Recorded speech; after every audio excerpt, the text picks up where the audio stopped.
accelerated hot laps.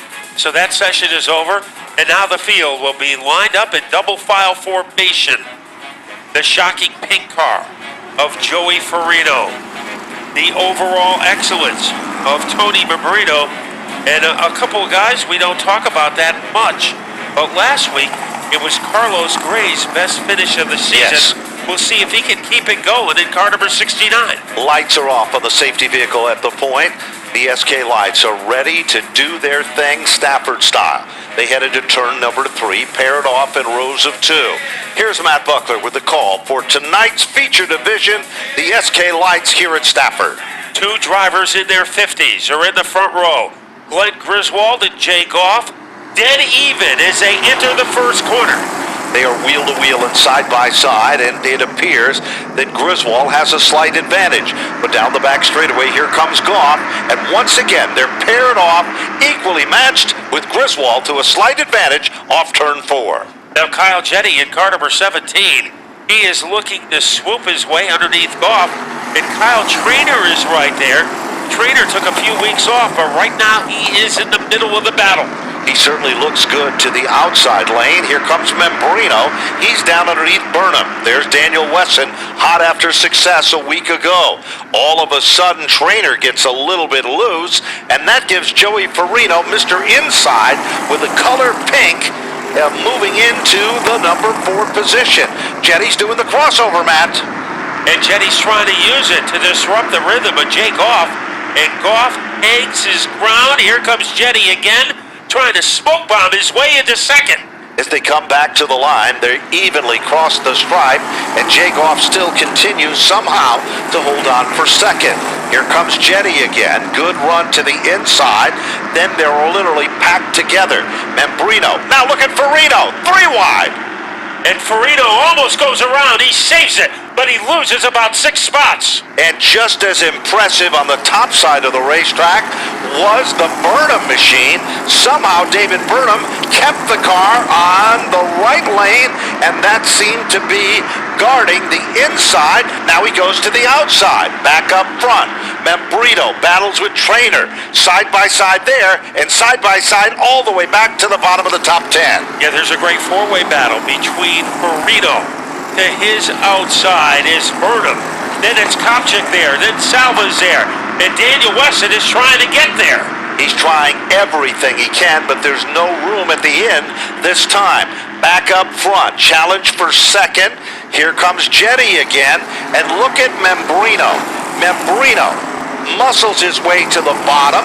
Goff is forced to settle back into 4th, and Membrino's going for second. Look at him work the bottom of Jetty into turn 3. He tried to roller coaster his way underneath Jetty, backed out of it as Jetty had the inside surrounded. Here comes Membrino again. He fireballs his way underneath the 17 car, and once again, just a little short is Tony Membrino. Well, all that's been happening. The point leaders are contending up front. Burnham is still working some magic on the inside. Nick Salva is there. Farino is there. And Kopchik is patiently waiting in the wings. 8 of 20 laps are down. And we've got, trouble now. We've got Nick Salva coming together with Trainer.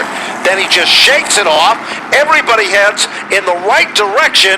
And believe it or not, we are still under green.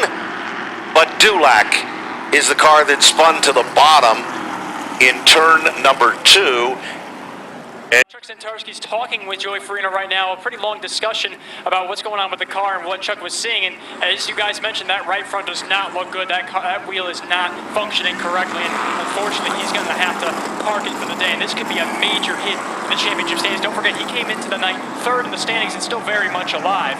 And now we'll go to John Gates, who's caught up with Kyle Trainer. Okay, Kyle, man, I tell you what, the 40 was rocking and rolling tonight. What happened? Yeah, we struggled with some motor issues earlier in the night, and I really got to thank my crew. This Spafco chassis was bad fast. Really felt like we had a good shot. Just a lot of impatient guys out there not giving any room and just pushing stuff around early. Just a shame to get taken out. Tough break for Kyle Trainer. We go green. Here they come. Thundering off turn number 4. Glenn Griswold and Membrino at the point. 2 black cars. And now Membrino muscles a little more. Wesson goes spinning like a top.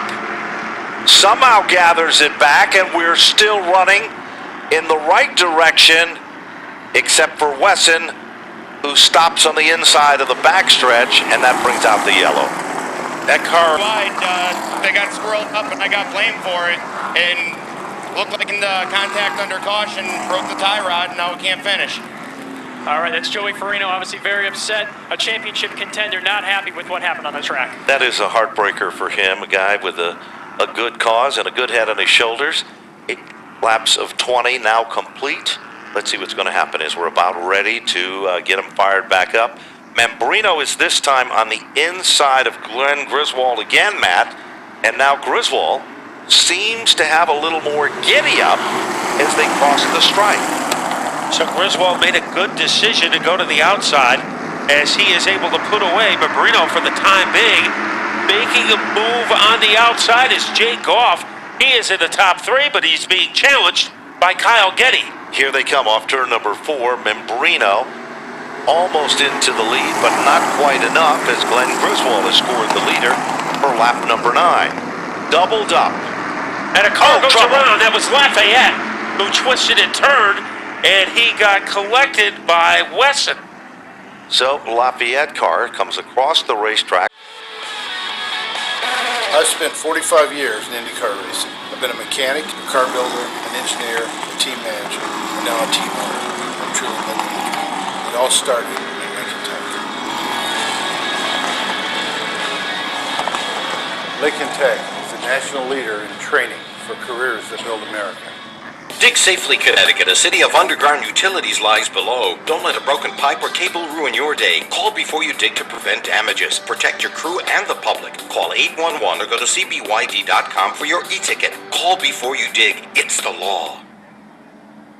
We're back at 10 minutes past the top of the hour. We're going racing SK Light style as the green flag comes out and Membrino is still trying to get around Glenn Griswold, who just doesn't give up. The old warhorse is come to race tonight for the win, and he's doing just that. And they are frozen together like twin pops at the front of the field. Now Membrino with a bit of a lunge, and Tony Membrino Jr. is taking over the lead. There's no question about it. Membrino is out in front, but right there with him is Jetty, and all of a sudden, Kopsick and Nick Salva 3 wide down the back straightaway. And squeezed backwards is Jay Goff. The beneficiary of that was Burnham, and look who is dancing to the outside. A bold move by Kopsick to make it 3 wide. Kopsick is not going to give up. He has no fear, Matt. He continues to run the top side of the racetrack. He'll guard the spot. Meanwhile, here comes Burnham. Look at Burnham. He's all over Jetty and Glenn Griswold. The battle for second. Kopsick got a car that's hooked up on the outside. 5 cars contending for second. And Kyle Jetty trying to get the upper hand against the Warhorse. Here comes Jetty. The Warhorse answers back. Goff is in the middle of it. Salva's in the middle of it. And Kopsick is in the middle of it. 5 cars contending for second. Nobody's given an extra inch on the racetrack. Jetty fighting on the inside. Griswold on the outside. Here comes Burnham. Back to contend in the high line. With him is Kopsick. Salva goes to the bottom. 6 drivers sharing the same air supply. Here comes Kopsick trying to make a move underneath Salva. He nails him, but Salva is able to maintain his momentum. Look at Jetty taking over second place. Jetty continues to show a lot of talent tonight. Oh, Salva is sideways. He gathers it back. That gives Burnham position number 4. It upsets Kopsick, and here comes Jay Goff. Burnham to the bottom, going on the podium. It is Burnham to the inside of Griswold. It is Burnham to move to position number 3. A razzle-dazzle crossover move has put Burnham in the top 3. Here is Salva. And Salva is able to bullet his way underneath Griswold. Salva is in 4th place. Meanwhile, Kopsick still trying to make up some valuable time. 5 circuits to go. Kopsick is all over Glenn Griswold in his quest to get to the inside. And now it is Kopsick who moves on to the 6th spot. 6 isn't good enough. He's going for 5. Car 31 is coming to the front. And right behind him is Peyton Henry. Here comes the 31 of Kopsick, as he is able to jackknife his way underneath Jay Goff, and Steve Kopchik is in the top 5. While that was happening, Burnham moves into second. Jetty settles back into third. Here comes Nick Salva. Bottom shot move underneath Jetty. They work the magic in turn 4. Here comes Salva to the inside, and it is Jetty at the line for the third spot. 2 circuits to go. But Salva, like a tidal wave in car number 98, once again they're even. Here comes Jetty with a slight advantage, but having the leverage is Nick Salva as they whirlwind their way off the corner. One more time around, and Brino has the lead. The best battle is between Salva and Jetty for third. No question about it. Salva continues to hold on in his quest for the third spot. Meanwhile, Kopsik's got less than 2 turns if he's going to pick up another position. Jetty fights back underneath Nick Salva. They touch. Salva goes around. Kopsik squeaks on by. Checkered flag is out, and it is another exciting finish. But Tony Membrino is shown as the leader and the man who wins tonight's event. DJ Burnham, a great run for second. This is unofficial, as we will wait and see what the scoreboard tells us for our